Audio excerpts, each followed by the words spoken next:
Nakalabas na po ng Philippine Area of Responsibility kaninang alas 4 ng hapon yung ating minomonitor po na si Typhoon Goryo with international name na Pudul. At ulit itong namataan 325 kilometers po hilagang kanluran ng Itbayat, Batanes. Meron itong taglay na hangin na 140 kilometers per hour malapit sa kanyang gitna at may pagbugso na hanggang 230 kilometers per hour.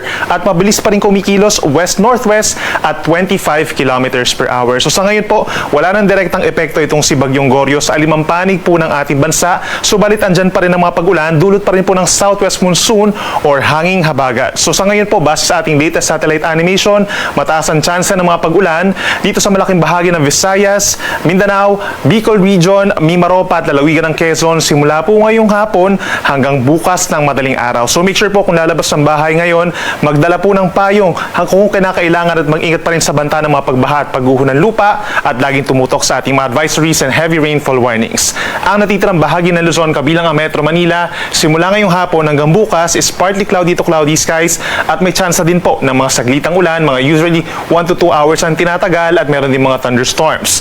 Kaya may magbaon din po ng payong kung kinakailangan. Base naman sa ating latest satellite animation, wala tayong nakikitang panibagong low pressure area or bagyo na mabubuo sa loob ng 3 araw at papasok ng ating Philippine Area of Responsibility. Pero patuloy pa rin yung ating monitoring sa mga cloud clusters o kumpul ng ulap sa kaliwa at kanang bahagi ng ating bansa.